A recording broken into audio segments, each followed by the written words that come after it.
when I reflected on the alcohol thing, and the reason why I reflected on it is because they showed the damage it does to the human body.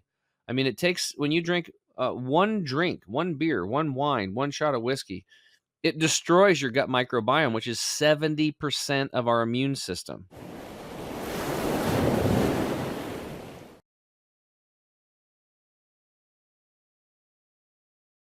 Hey, Inspired Tribe, my fellow freedom lovers, it's Jean Nolan here. Thank you so much for tuning in to another inspired conversation. As you know, our mantra, one of our mantras is to help each other here to become the best possible version of ourselves. And we love to find, connect, and partner with the best of the best in their fields. And today, we want to talk about an incredibly important subject that is becoming, thankfully, one of the biggest health trends right now. If you are on social media, you've seen it, the sobriety trend.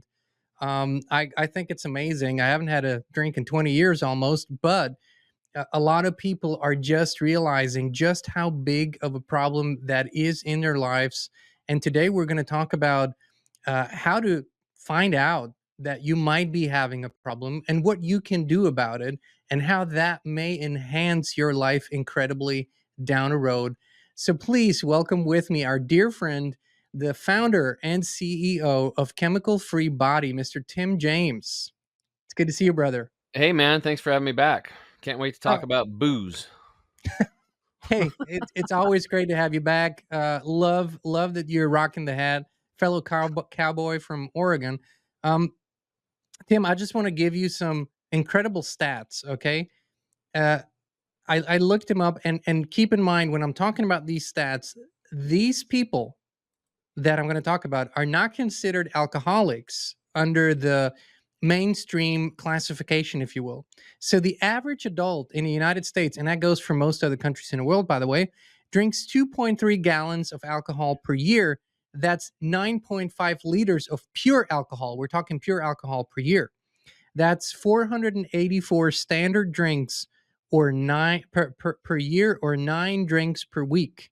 So this is what the average adult, and this is classified as 12 and up, by the way, just saying, drinks in the United States. How does that sound to you? That sounds awesome. So excited about it. Like, there's can't wait to talk about more of these benefits, side benefits of alcohol drinking. Well, I appreciate the sarcasm. I have it too, but um, you're on the journey of helping people to become the best possible version of their self. Also, that I mean, we share that mission. Uh, is alcohol a part of your journey right now? Not anymore. Not anymore. And I'll tell you, it's like people that are drinking alcohol. If you're drinking it right now, it's not like you're a bad person. Okay, No, so we're no. not here to criticize or put anybody down because I did it. Okay, and when I finish my story, you're gonna be like, I probably drank more than you ever will in your whole life. So, growing up, my parents were very much against it. Okay, and there was this, you Was it know, religion based or no, just doing what's right and just okay? alcohol bad. They just, my mom and dad never, I mean, I saw my mom throw up in a tub once, and then that was the only time I ever saw her drink. Never again. And I think my dad had a few drinks here and there. He had a bottle of whiskey somewhere, but that bottle of whiskey was there for like 20 years. So it was really a rare thing. They just didn't do it. And I think my dad said, because he said all the people that drank had massive problems in their life. It was pretty simple. And it was just okay.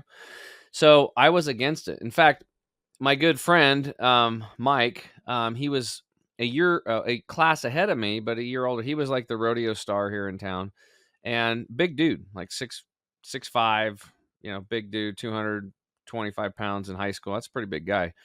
And he was drinking when he was like 12. I mean, he walked they would give him alcohol when he was 12. They'd sell it to him because he looked like he was 25. It was crazy. And I remember Mike was drinking, and I actually went over and told on him and told his parents. I was like, hey, just so you know, Mike was drinking, da da da, and he was driving, and I don't know whatever came out of it. But so I was kind of against it. There was that here's your here's your oh here's what was your here's your brain, and here's your brain on drugs with the fried eggs, and there's Mothers Against Drunk Driving and all these things when I was growing up.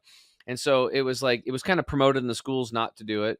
And I guess somehow, because I was kind of against it, I really didn't get I found out later, like a bunch of guys on my baseball team, they were all drinking and even smoking some pot in 8th grade.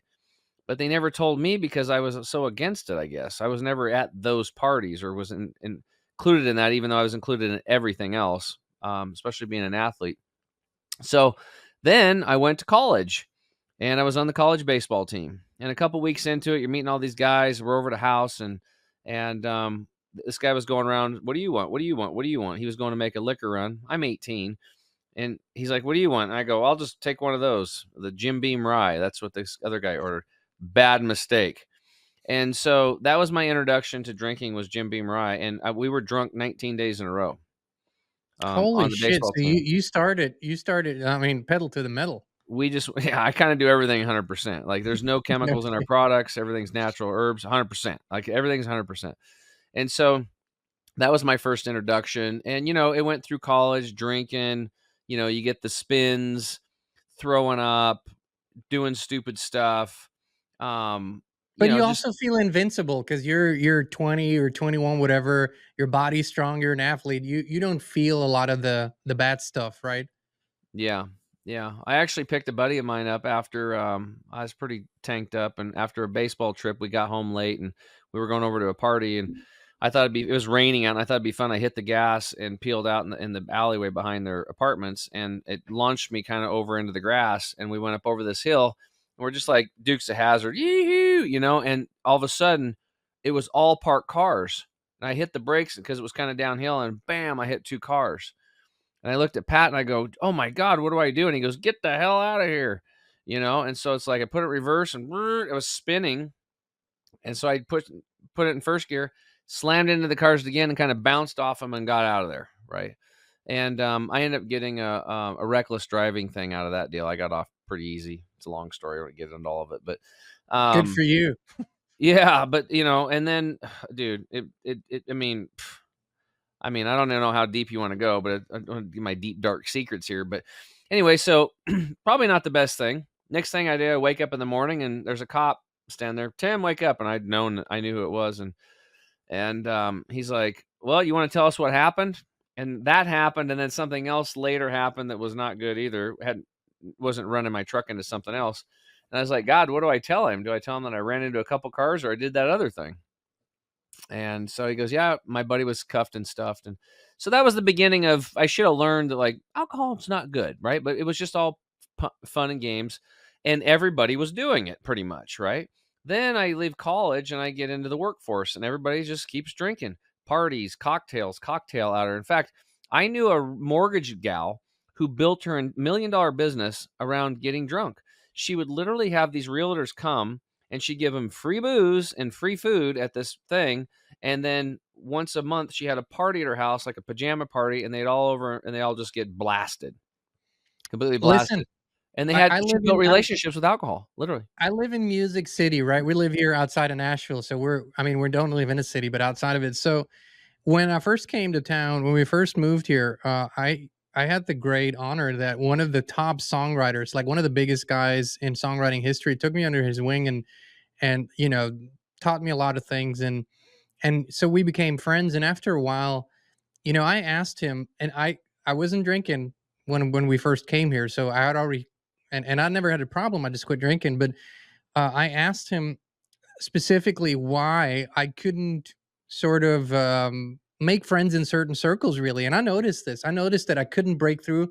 Not that I was trying, but just certain people that I felt like I would want to be friends with, and it just never worked out. And he said, "You will never be part of these circles because you don't drink and you don't do drugs, and that's what connects these people." That's the people that you see in that circle that hang out all the time, and some of them are wildly successful in the music industry. He said that's built around drinking and drugs and the parties, and if you're not a part of that, you won't be a part of that circle. So it's in all industries. I think that's a common theme. Yeah. So to finish my story, I fast forward. I'm 37 years old now. I'm 42 pounds overweight, pooping blood. My digestive tract's wrecked. My liver's toast. I'm a mental fog. I'm an issue. I had to be life flighted, as most people know, heard me before, to get an organ removed when I was on a vacation in Peru. Okay, not cool stuff. And so my friend gets cancer. We go to this detox institute They don't even allow people to bring perfume on the campus, because some people are no chemicals, right? It's completely, they say don't bring anything. We're going to give you your toothpaste. We're going to give you your shampoos and stuff, because everybody's is polluted. And go look at your toothpaste. If it says harmful if swallowed, please contact the Poison Control Center. You might be poisoning yourself every time you brush your teeth. And if your shampoo says sodium lauryl sulfate in it, that's a known carcinogen, as it's like a makes suds. It was the first ingredient in my shampoo. So we go there, we go through this detox thing, and I come back and I change my entire life. And as I'm getting healthier and healthier, I start reflecting on my life more. I start contemplating on my life more. And I start thinking about, I realized, like, there's something more here. I felt a connection to my spiritual side of things that as a redneck ego driven guy, never even considered. I did when I was younger. I looked into church and religion, but then they scared me away because everybody tried to bring me in like a cult. And so, anyway, I knew there was something more. I didn't know what it was. I didn't figure that out till 8 years later. But when I reflected on the alcohol thing, and the reason why I reflected on it is because they showed the damage it does to the human body. I mean, it takes, when you drink one drink, one beer, one wine, one shot of whiskey, it destroys your gut microbiome, which is 70% of our immune system. I mean, literally just destroys it. I had a doctor come on my podcast not too long ago, and I think it was Dr. Torkel Farrell. He's from, I think, Iceland, and medical doctor. And he'd come home every day, have a couple glasses of wine. And why did he do it? Because the medical literature, the clinical studies showed that 2 drinks a night was good to calm down your nerves, and it was great for stress reduction. And he thought, so he'd been doing it for years. But he got into wearables, right? Aura rings, Whoop bands, the Garmins, which actually track things, track your health, track your sleep. And so he's really focused on, he sees his sleep score and he's like, God, I want to get a great sleep score. So he's working on it. I think if you listen to my podcast, it went up, and he was in the 80s, 90s, doing better. And then all of a sudden he's like, oh, I haven't had drink in a while. I'm going to have a couple drinks and relax. So he had a couple drinks, went to bed, woke up in the morning, and his sleep score was like 68. It tanked. And he's like, wait a minute. The clinical literature that I've been living my entire profession by, not just the booze, but everything else, and what I've been doing with my patients, it was complete opposite of what he'd been taught. The wearables told the whole story. It got the real deal. And so he stopped drinking. He got really into wearables. Now he's got this whole book, and it was like top 10 in Iceland or whatever. And he's going around the world speaking now, and the book will probably be here if it's not here already. The point is that it was a lie, right? Some of this stuff people have to understand. We're supposed to be doing we're supposed to be doing the scientific method, but what's happening is we're doing scientific consensus, and we're doing checkbook science. So people get paid enough. Scientism. It's a religious thing. It's like a religion, scientism. Yeah, it's That's what I crazy. call it. So it's not like creating something that's repeatable over and over and over again and coming up with a law like gravity, right? It's just like BS. Okay. But these people, and the other thing I was taught by another doctor was that most doctors don't even know how to read these clinical trials. They just read the abstract or the summary, and then it's on page 136 is where the truth is, and it doesn't even meet even close to what the abstract or the summary is. And he goes, nobody's reading it. We're too busy. They don't even give us time to see patients, right? So, you start piecing these things together. Okay, so back to me. And I'm sitting there thinking, wow, if this alcohol is destroying my gut microbiome, and this is what's going to heal me and keep me well and keep me strong, I know I need to keep a high immune system. It's just common sense. I mean, I even knew that beforehand, but I didn't know how to do it. I don't want to disrupt my gut microbiome. I don't want to disrupt my sleep. I don't want to disrupt my hormones for 72 hours. Like, for those guys that are out there building muscle, you want to work out, you can work out and lift weights. You're wasting 3 days because you're not going to be able to do it. You're not going to get the proper sleep, because that's where the muscle building takes place. You tear the muscles down during the day, but at night when you sleep, that and high quality fats, fatty acids, that's how you're going to build muscle. So it destroys that aspect of it. I mean, I could go on and on and on. it will make you age faster. You're going to look like super old. I mean, look at the faces of meth or somebody that drinks alcohol a lot. They just age quicker. Their liver gets destroyed. Thyroids get destroyed. How many people out there with thyroid disorder, especially women? Well, it's probably that red wine or that white wine. And I know when I was walking my dogs when I lived in the suburbs on garbage day, oh my God. Oh my God. You know those glass bins? Oh, yeah. Oh, yeah. Just bursting like it's like Santa was there and he filled your stocking full of empty booze bottles. It was on everywhere, just tons of booze all up and down the street, everywhere I went. All the houses, booze bottles, lots of them, lots of wine. And then you go into the grocery stores, well, duh, what do they have? They have these massive wine sections. And I'm like, who's drinking all this stuff? Well, we are. Americans are. So what happened is that I finally realized when I looked back and contemplated on my life that all the bad things in my life were alcohol related. All the major bad things that I'd been a part of, actions that I have taken were alcohol related, where I'd hurt myself and I'd hurt other people, including my parents, just by having to deal with me and be there for me and stuff. So I decided to quit. And then for about 10 years, I didn't touch any of it. And then, I could tell people like I've had 4 drinks in the last 14 years, that kind of stuff. Then when I came back here to Eastern Oregon and I had my buddy with me, he wanted to go to rodeos. So we went to the rodeo circuit. We're playing music. We're busking everywhere we go. And I was like, what the hell? I'll have some whiskey. And guess what? I got sicker than hell. I got super sick. I just because we were up late at night, not getting good sleep. I was drinking the booze, and then you do it again the next night, Friday, Saturday. And then it was like, yeah, what am I doing? I'm like, I'm I'm a health coach. I got a ton of people following me. I'm like, but for me, it was just like another reminder, another experiment, I guess, to realize that just I don't see anything good out of it. In fact, if you want to look at up, there's a special brand of clothing that was completely designated by the drinking of alcohol.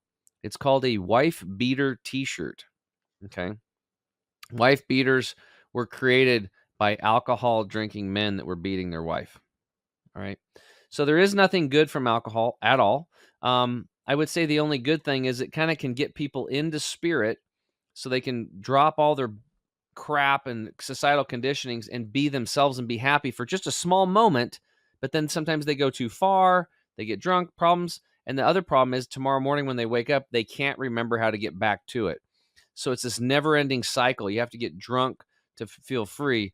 And then you destroy your body and and all the lives around you in the process of it. So it's, meditation and prayer and breath work would be a much better path. You know, um, alcohol, which a lot of people don't know because, all the red wine studies and like, the centuries of tradition. And I'm sure that grapes have a redeeming quality, but alcohol itself has zero redeeming quality for the human body. Zero, like nothing. There is, of course, if you use it topically as a disinfectant, if you're hurt, yeah, that. But Yeah. in to put alcohol in your body, zero redeeming quality.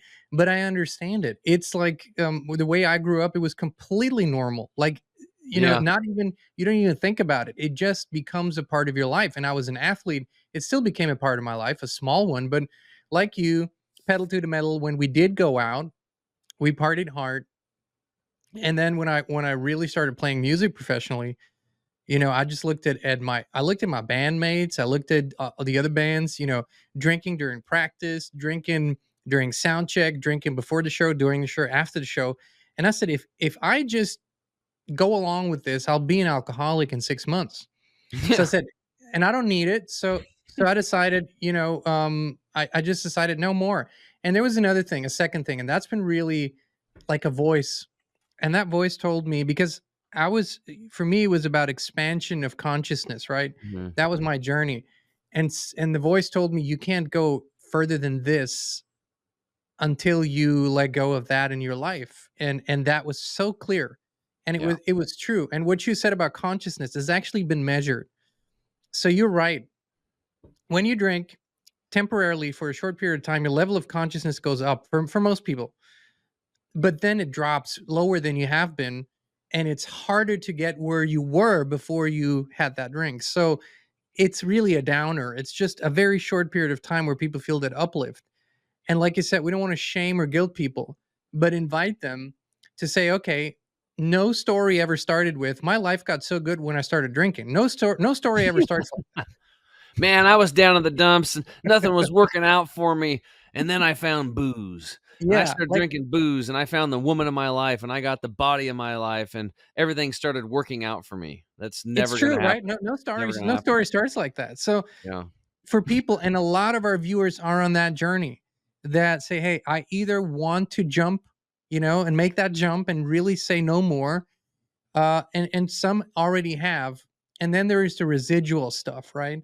I noticed for me was, even though I was just recreationally drinking, I noticed after 6 months it felt like the final haze had lifted, which I didn't know was there until I didn't drink for long enough. So I think there's a lot of residual stuff in our system. How important is the detox part of it, and how would you go about it if someone said, hey, I want to quit? Well, I would say, why do you wanna quit? You wanna get clear on that. And hopefully, you're gonna come to the number one answer, which is, I love myself, and it doesn't matter what anybody else thinks anymore. Right? And it's tough. I mean, I have a client right now who has pancreatic stage 4 pancreatic cancer, and I told him all acid-based foods and everything is off the table if you wanna maximize your healing, which would include pastas and pastries and breads and all this stuff. I would include alcohol and coffee and da da da da. Anything that was acid, we're gonna go all alkaline here, bro. And he's like, okay, but I'm kind of tapped in, and somebody's like, I saw him drinking a beer, and I'm like, oh, you did? Okay, I'll wait till my next coaching call. And before I even brought it up, he's like, yeah, dude, I had a glass of wine. So wine, beer, stories change. I mean, geez. And I was like, well, how'd that make you feel? And he's like, dude, made me feel horrible, horrible. He goes, I don't think I'm going to do it anymore. Well, the funny thing is because this guy who's one of his friends is actually helping him out financially right now, sending him money every month, paying for everything, just kind of helping out because he can't work. He's got 2 kids and he's got a business and all this stuff. And, he's doing It's got chemo a good still. friend there. He's got a really good friend. And I was talking to his friend, and he's like, "Yeah, we gotta get him down to this clinic and get him into full immersion." I said, "Yeah, I'm trying." Like, and this guy has no problem paying for it, no big deal. And he goes, I said, "You should go down there too, man. You should go down there too and get a re-up." And because he was, I was telling him about the booze where he was drinking. He's like, "Yeah, he shouldn't be doing that." Now remember, this is his friend. He loves him. He's sending him at least $5,000+ a month just to take care of him, and then whatever else he needs. This is a big commitment, and he doesn't want him to drink alcohol because he wants to see his friend live. And I said, well, one of the best ways you can help him quit drinking is to quit drinking yourself. Lead by example. Step up. He's like, shh. Well, anyway, so he says, yeah, man, I can't not drink. He goes, I have to drink. It's part of my business. He's like, I just have to do it. And I was like, wow, that sounds like you're kind of stuck there. You're getting forced to do it. Are you sure you don't like it? And so I didn't really spend a lot of time on it because, I just Not your planted, client, not your I, business. I planted a seed. This person's a friend of mine too. I just planted a seed and I was like, well, you used to know me. Nobody drank more than me, you know?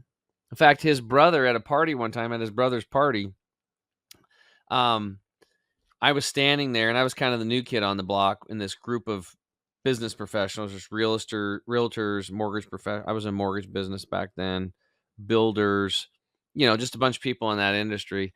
And this guy's a heavy drinker, still is. And he comes up to me and we're all talking and stuff. And he looked at me and he goes, "Where's your drink?" And he had a beer in his hand. And I said, "My drink's right here." And I pulled a fifth of Pendleton out of my back pocket and took about 3 shots of it. I said, "Oh, I see you're drinking a beer." And then everybody started laughing and stuff like that because he's always boasting around about how he drinks and he's the king and all that stuff. And I kind of put him in his place. It's all that stuff was ego driven. And it's funny, right? These are funny stories. And it's hilarious and we remember that and these are the good times, but what you don't remember is like how our other friend and his wife, she killed herself from alcohol, and how this guy almost destroyed his health. And this guy that I was talking about, his kids had major issues as they grew up, and they became alcoholics, and it destroyed his marriage, right? And at the core of things, if you're drinking, the bottom line is that there's no way that you're happy. You are avoiding life, and it's you can't you because eventually you're going to wake up and you're going to be sober, and there's your life sitting right in front of you. And until you get right with that, you're basically screwed. You're going to have a crappy, low frequency life, and you cannot move forward. You can't move forward. Your health is going to your vibrational frequency. Your health is going to be down. You're going to be sick more often. Eventually, you're going to have more problems. I remember another friend of mine's dad. He was the best guy in the world, and I love him. I loved him. I love him. I still do to this day. He's passed away now. But then he would drink.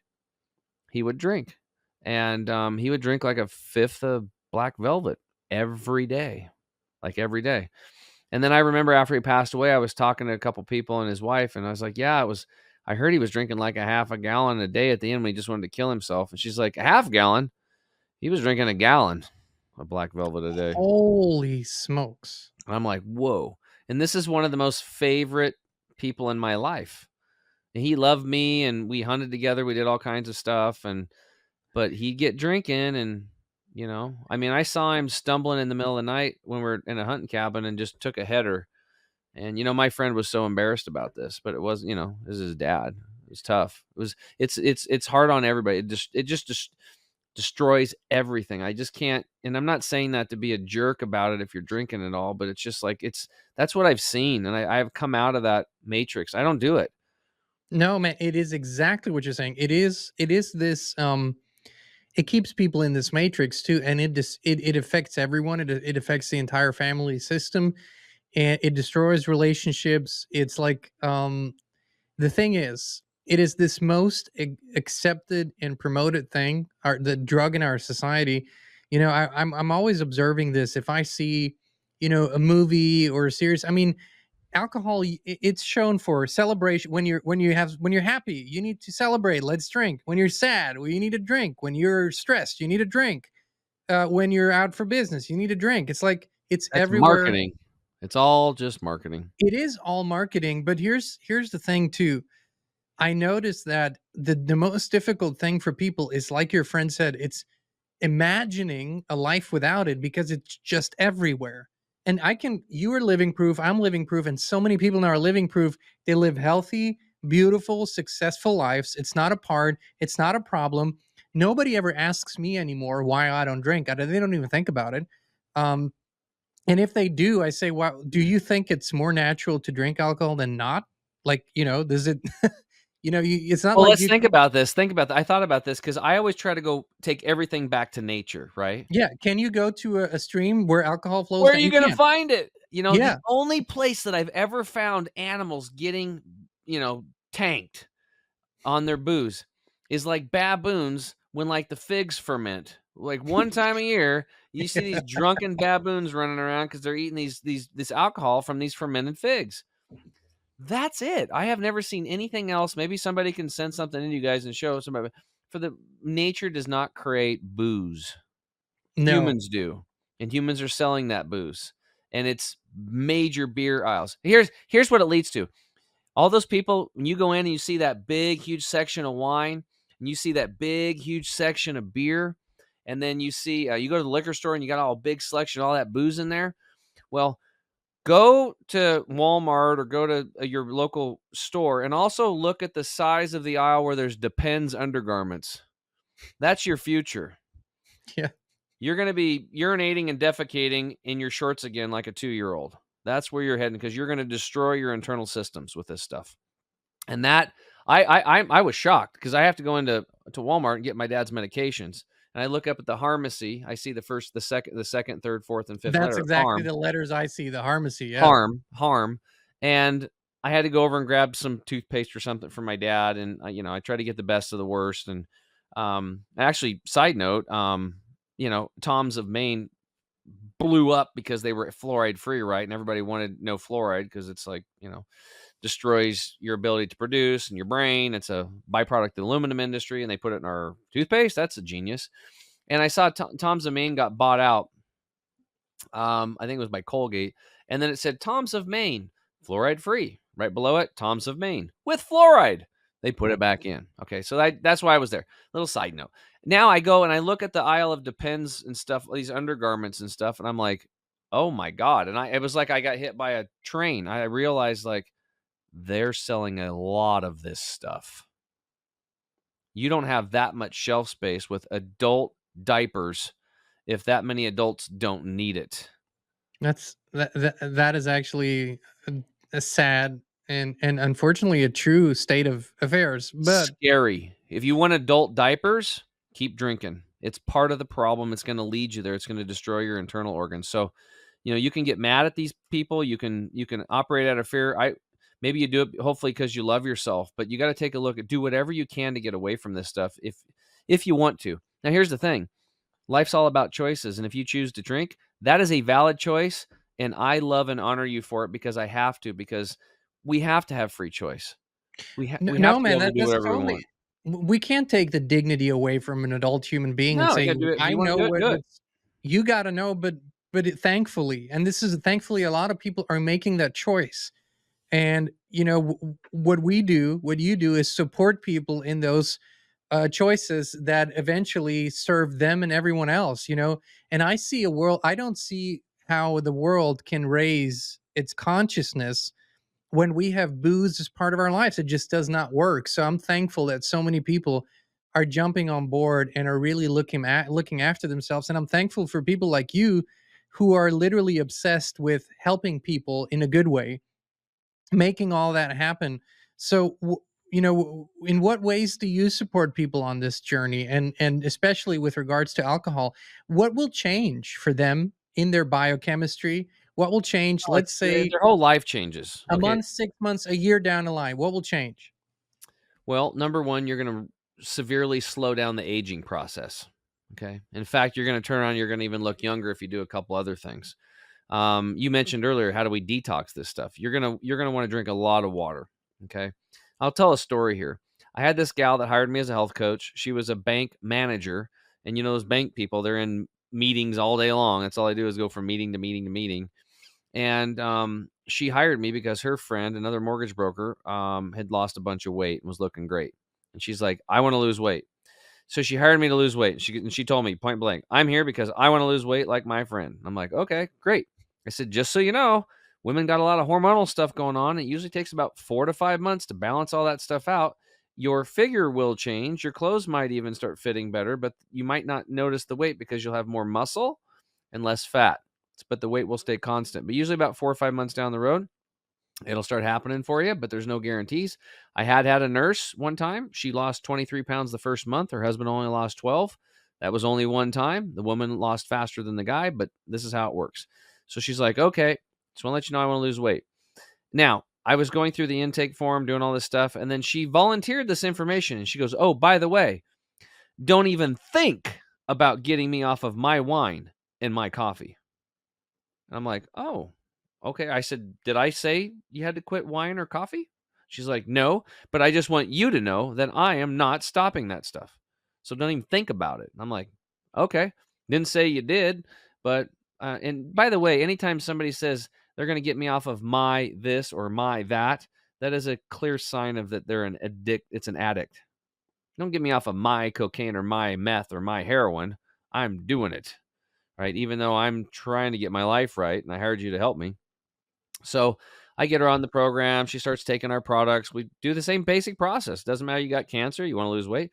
We start cleaning up the digestive tract. We start flooding the body with lots of pure water. We start flooding the body with greens. Yeah, with lots of green nutrition to replace the missing nutrients that are farmed out of the soil through processing and processed foods and over tilling and spraying and all this other garbage that they're doing to the digestive tract of the plants called Mother Earth. And just started working on this process. And what was interesting is I think about 3 months into it, she fired me. And every month she goes, I haven't really lost weight. I'm like, it's going to take time. I told you it's 4 to 5 months. Second month, every phone call, it was like, how come I'm not losing weight? Angry. Keeps going on. About month 3, she fires me. Month 5, she calls me up out of the blue. Hey, Whole different perspective. She's like, "I wanna she goes like, "Hey, I need to order some more product because I bought a whole bunch of it up front from you." And, she goes, "I wanna tell you that, I'm off of wine and coffee." And I was like, "Really? Wow." I was like, "How did that happen?" She goes, "Well, I kept taking your products because that's what my friend was doing, and she told me to stick with it. It just takes time. Don't listen to me," you know? And, she goes, "What I realized is that I wasn't an alcoholic." She goes, "I was a sugar addict. I found out when I went to a functional medicine doctor I had candida." And Oh, yeah. yeah, and that candida was driving that major surge for her wanting to have sugar all the time, literally hijacking the vagus nerve from the gut to the brain and steering her into, sugar. However she got it, whether it's pastas and pastries or donuts. Like Or I used to alcohol. banana Or bread. Alcohol. alcohol, that's Alcohol is sugar, right? That's what it is. It's acid. Acid it converts into sugar in the body. Alcoholics are not alcoholics, they're sugar addicts at the end of the day. So, and she's like, "Yeah, I can't remember what the numbers were, but she's like, "Yeah, I'm down like 20 pounds, and I feel great, and I haven't had a drink and blah, blah, blah, blah, blah. And thank you so much." So, that's oh, okay. incredible. Yeah, yeah, and so this is a pretty typical story. Usually I don't nowadays, if people get angry with me, I fire them on the spot, but I usually give them a little bit of grace. I mean, I gave her a lot of grace. I when I did one-on-one coachings, I people always said homework, right? I mean, homework, we call it homework, but it's just I you call it the love me list. I yeah, renamed it's it. it's like it is a love me list, but you can't go just do the sessions once a week and then do nothing. Like, that doesn't work. Right. But I also told people, "Listen, I really if you don't do this stuff and you just come once a week, it's not gonna be enough, I'm gonna fire you." And they thought I'm joking, so I fired a couple. I said, "No, because you're wasting my time, you're wasting your time, we're not gonna do this." And it's actually a freeing feeling to be able to do that.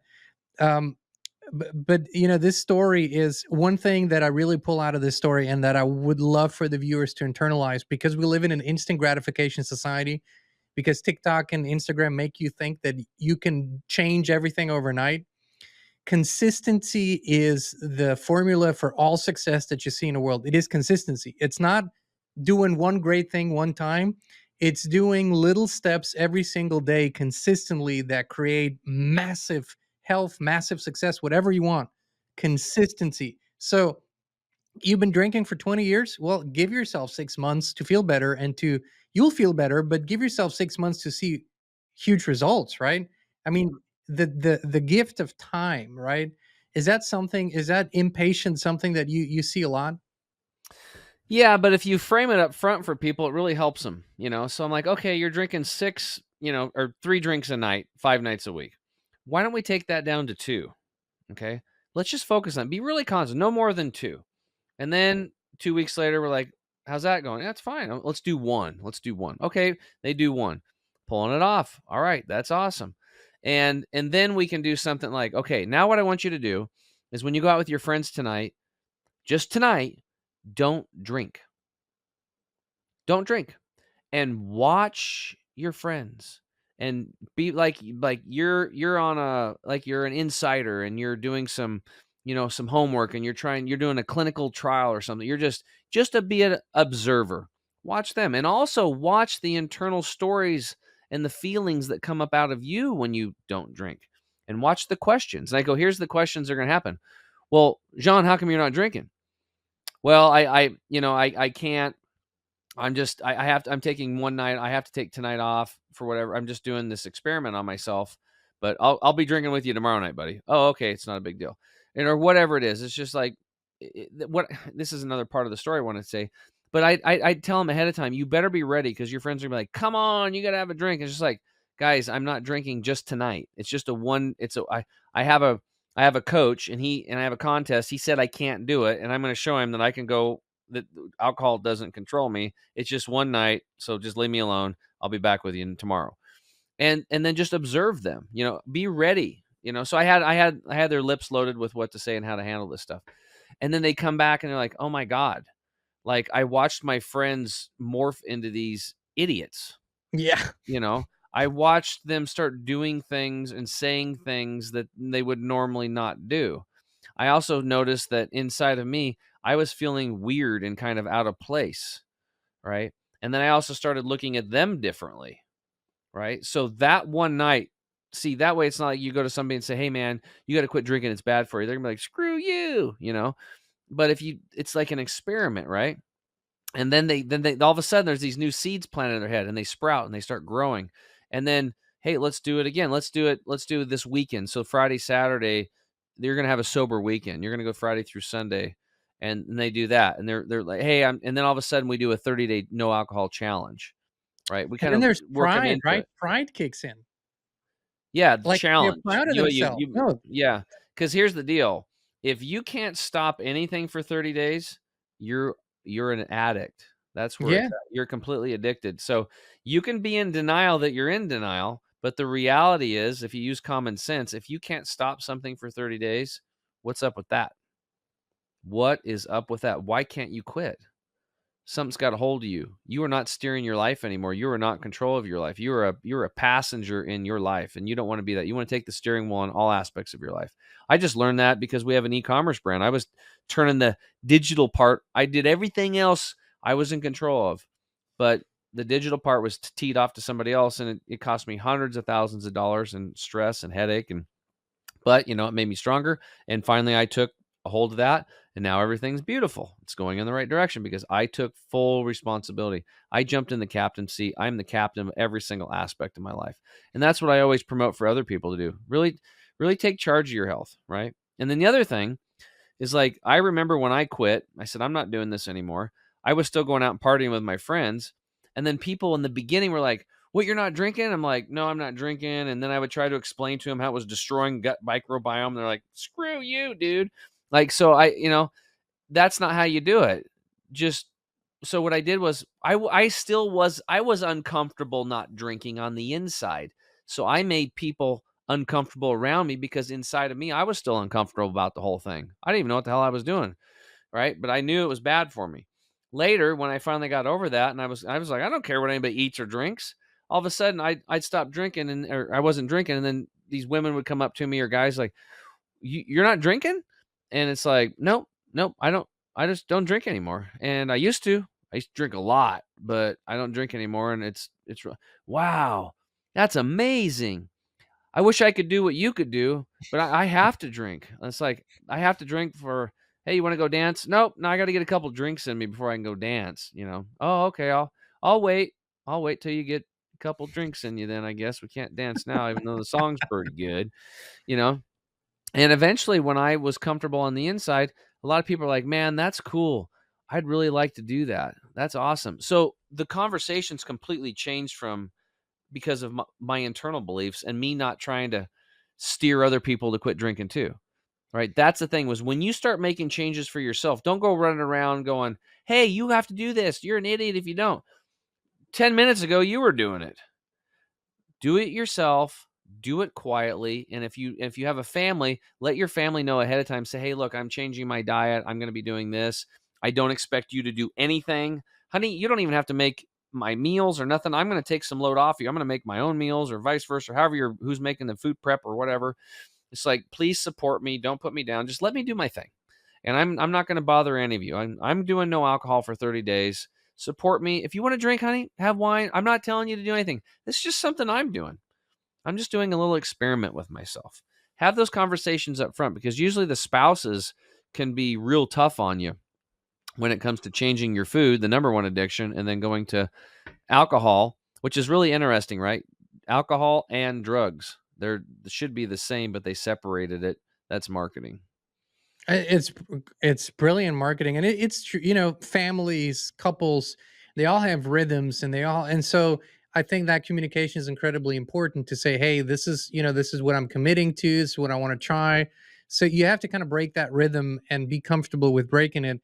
What I also love, and what we have always said, is taking baby steps is so much more valuable than trying to take a giant leap. Like, when you take enough baby steps, those leaps will usually come somewhere just by themselves. You'll have that leap moment, but the baby steps are incredibly valuable because those are things you actually can do.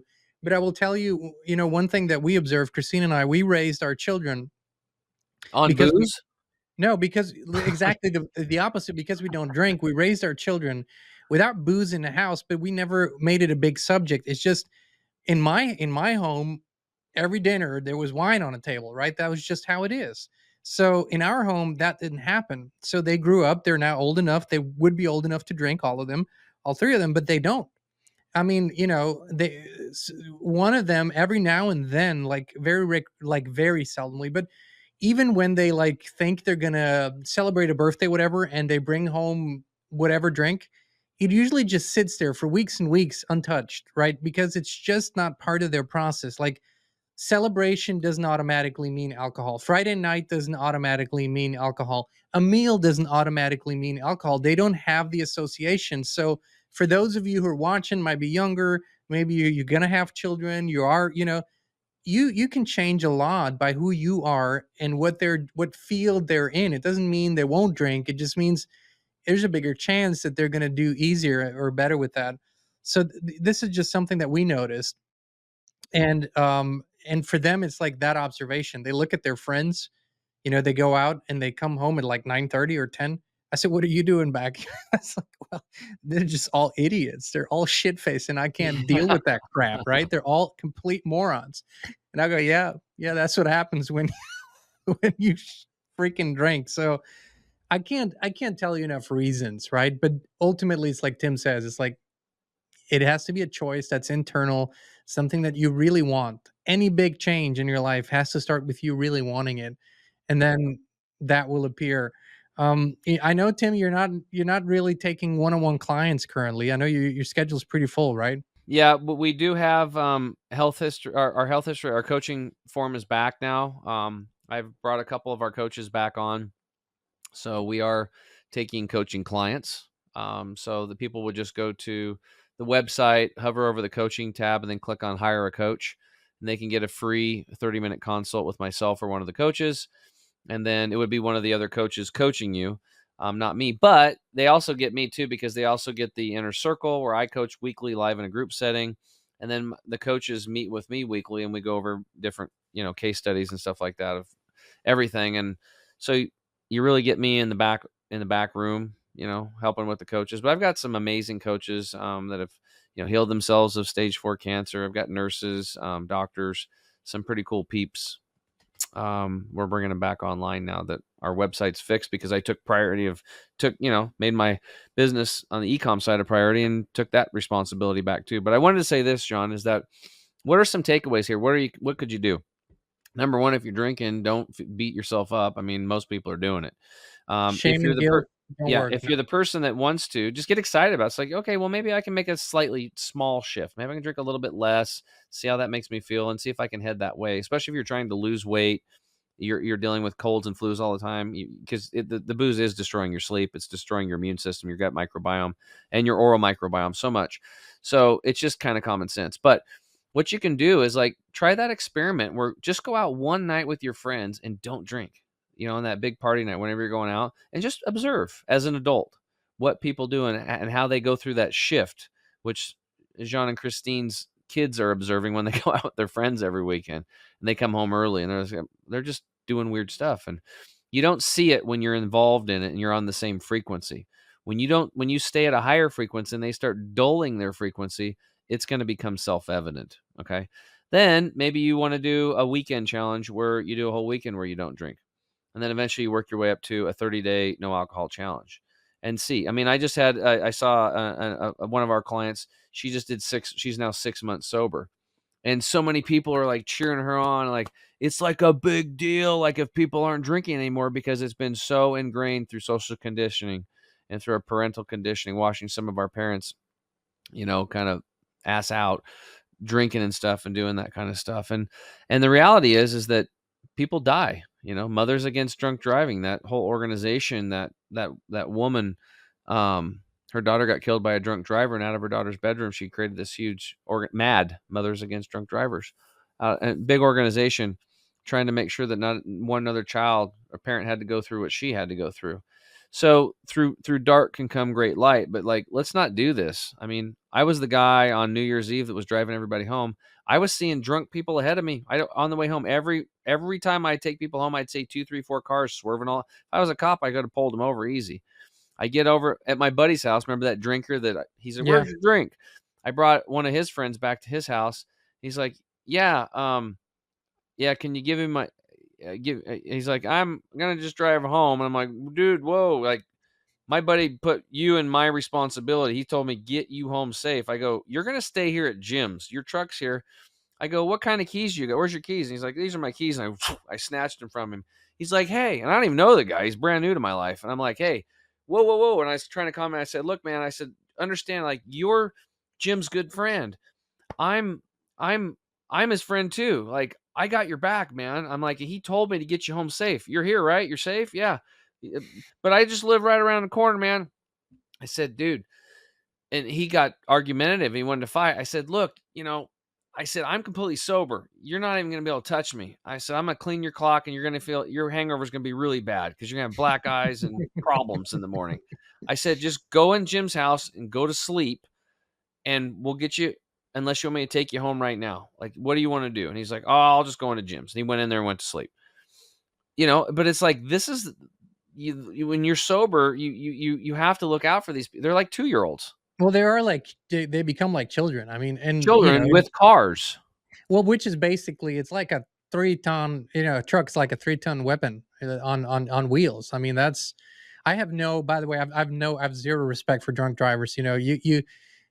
You get out of your truck and I see you drunk, I just might put a shiner on you because I think that's like one of the dumbest thing you could do and most disrespectful towards anyone else. Yeah. But that's That's why that's I just keep me. zip ties in my truck, John. What's good to know? I asked myself what they were what You just zip tie them. hey, worst things you could do. By the You're way, under buddy. arrest, Yeah. Hey, making a citizen's arrest. no, I impersonated a cop once. I was outside of a restaurant coming out, and there was this lady. She was I mean just completely tanked and walk into her car. Well, walk in, that's an overstatement. And so I walk up to her. She sits, she sits in the car, turns on the engine. I walk over and say, "Ma'am, I got to tell you, I'm off duty, but I'm gonna save you a lot of trouble here. Turn off the engine, get an Uber. You're not driving." It's like, yes, yes, yes.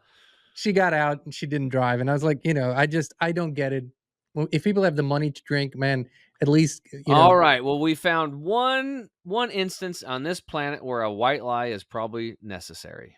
hey, I didn't feel bad about it whatsoever. No, I you could have embellished said, a little bit. who knows, man? You might have saved an entire family's life.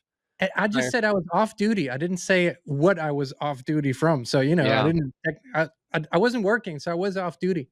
Yeah. When I just turned 21, I was living down in Portland. I was playing baseball.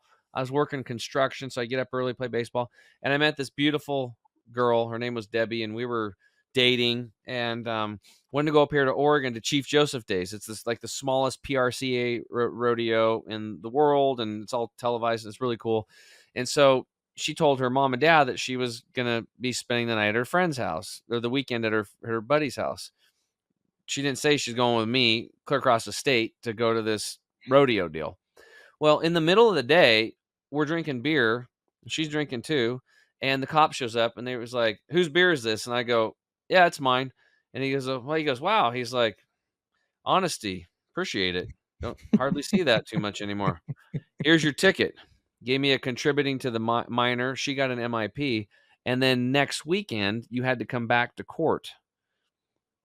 So she had to tell her parents what was up. Oh, Again, shit. all my big problems were alcohol related.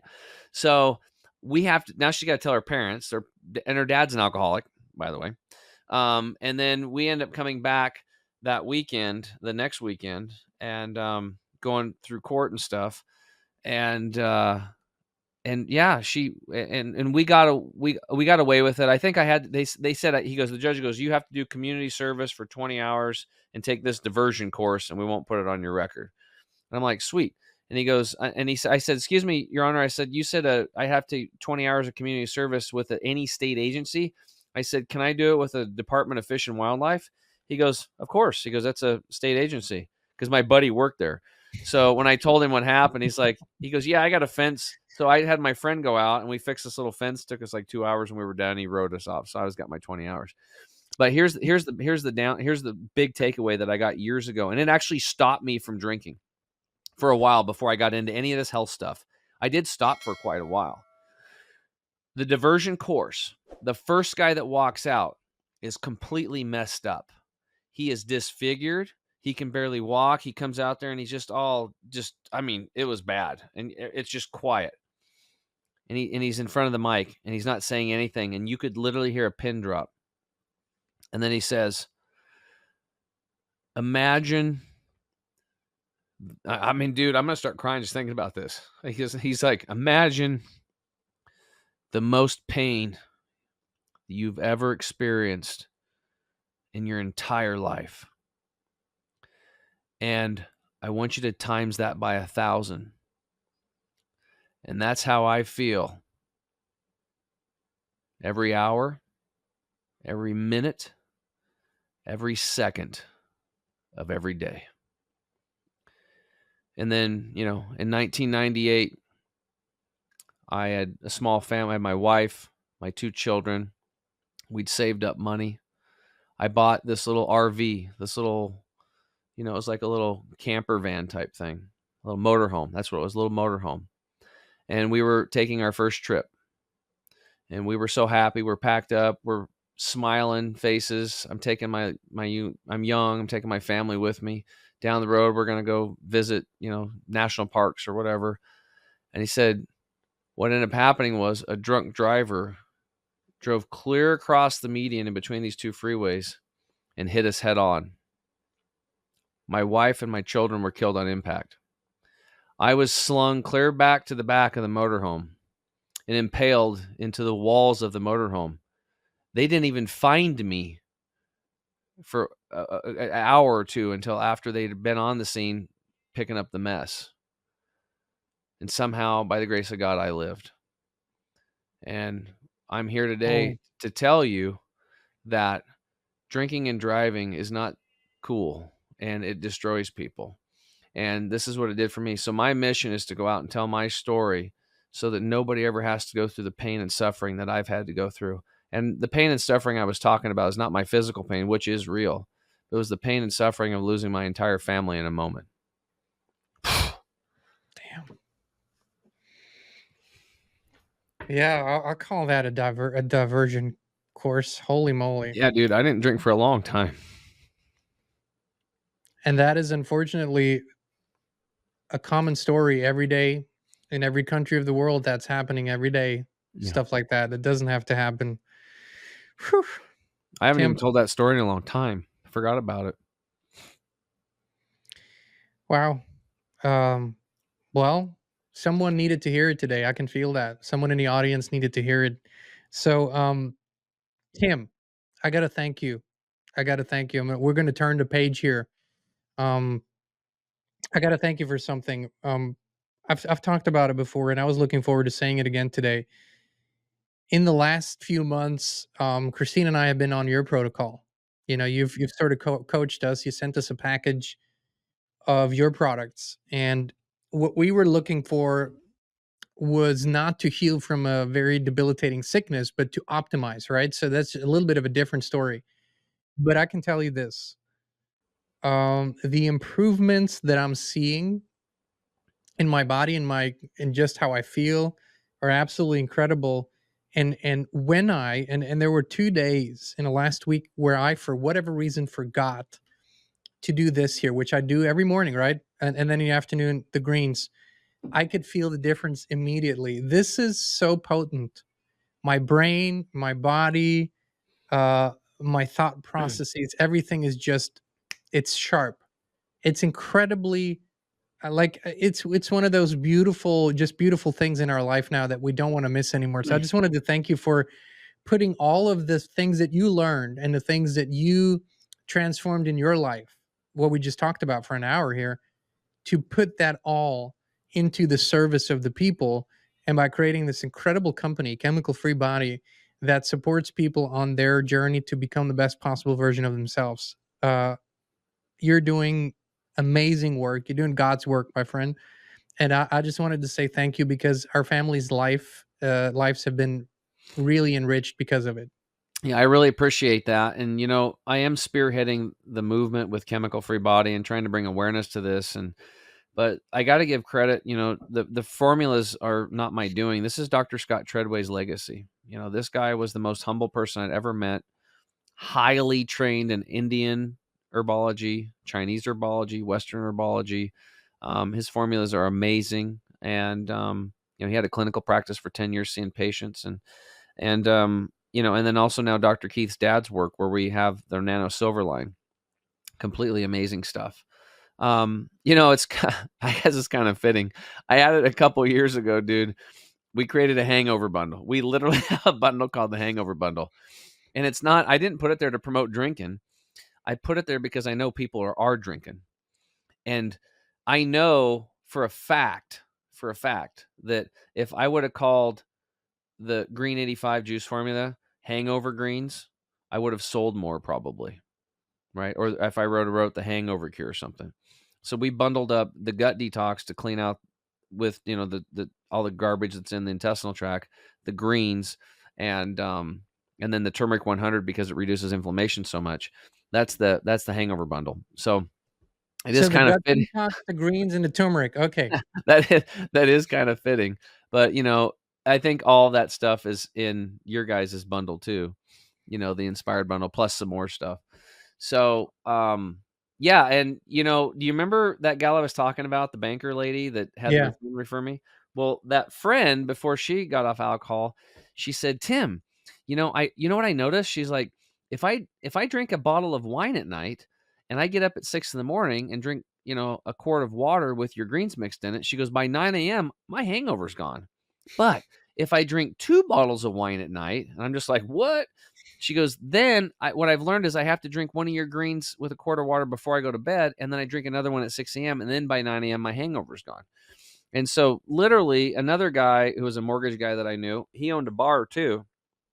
And I told him it's a hangover cure. I'm like, it just works because it gets you to drink a lot of water and it floods your body with all these phytonutrients.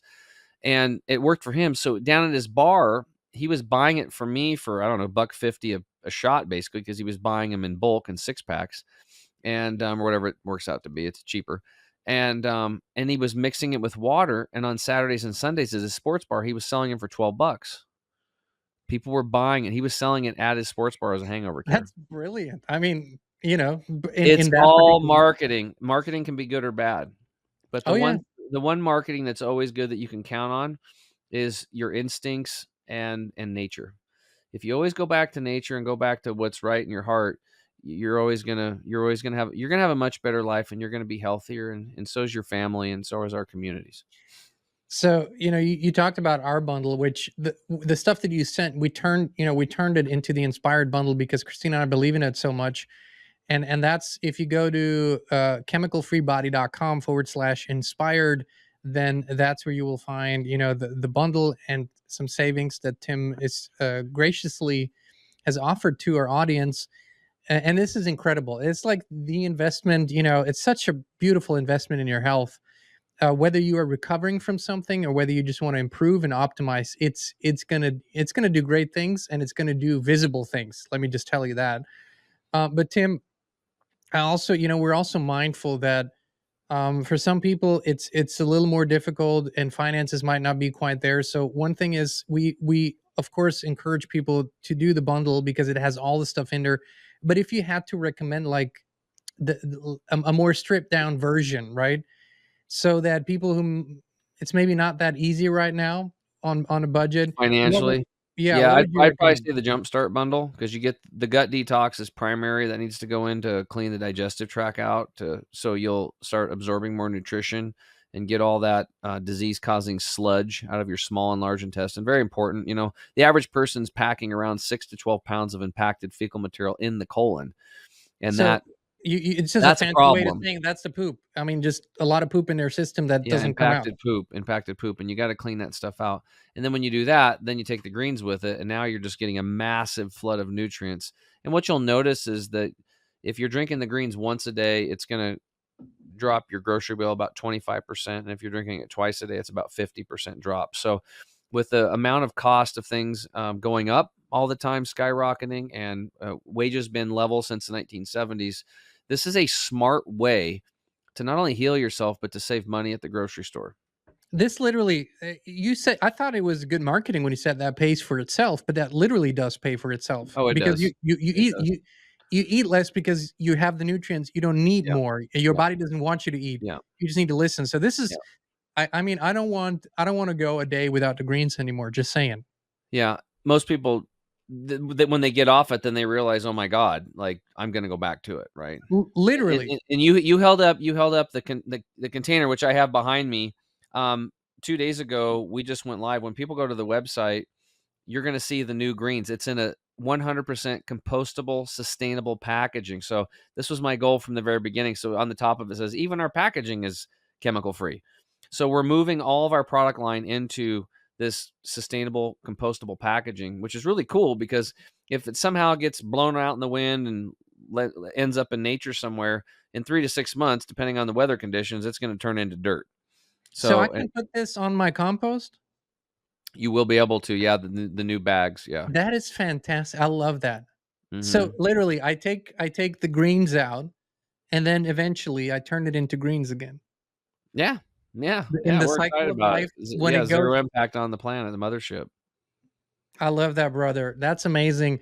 So again, that's chemicalfreebody.com/inspired. We'll put the link in the description. Man, thank you for everything you do. Thank you for all the advice. And I just encourage people to go to the website, look it all up. There's tons of information. Tim has a show, podcast, and he's had tons of episodes that you can watch. And basically, that is an incredible amount of free coaching Yeah. that you Yeah, get there's a there, lot right? of free stuff there that I've had a lot of people completely change their lives, and they've healed themselves. We just provide the energy, the frequency, and a lot of the stuff that I've been nerding out on, and these cool people like yourself that I learn from. I've had some amazing doctors and nurses and people that have healed themselves, and man, I've learned so much, and I'm going to continue to keep learning. The show is kind of a reflection of that. That's a place for free learning. I also go live on Facebook every Wednesday at 5 p.m. and do a live Q&A for everybody to come. So bring your questions. Just go to My Chemical Free Body on Facebook. That's My Chemical Free Body. We're there. Like I said, we have coaching and stuff now, and you guys can definitely take advantage of the discount that I gave for the Inspired Network. And then if you guys do buy a bundle, those bundles are actually discounted, and so you still get the Inspired discount on top of it. So you guys get a double discount, and we always have a 180-day double your money back guarantee because I know how this stuff's going to work up the middle for most of you. And for some reason, if a product doesn't work with us, you reach out to us, please. Send us an email at support@chemicalfreebody.com. I just had another show host, a radio show host, reach out to me. He said, Tim, I took your gut detox, the greens, and your silver. And he goes, I'm getting backed up. And I'm like, okay, I think I know what the issue is. And I knew it was the gut detox. Now, the gut detox doesn't cause diarrhea. We don't have any of that problem, but a very, very small percentage of people, it does the exact opposite. It binds them up. Some people drink coffee. I don't know if you knew this, but some people drink coffee and it makes them sleepy. A very small percentage. Everybody here is unique. We're not saying one size fits all, but with Dr. Treadway's formulas, it's a lot fits all, right? I mean, it's just it works for most, but if it doesn't, you have to reach out to us. Don't just say, "Oh, it didn't work." If you bought our products, we know that you were trying to solve a problem or achieve a goal. We want to help you achieve that goal or solve that problem. We got to get to the root of it. And if one of our products doesn't work for you, we will find another one. Even if it's another company, we know how to read labels.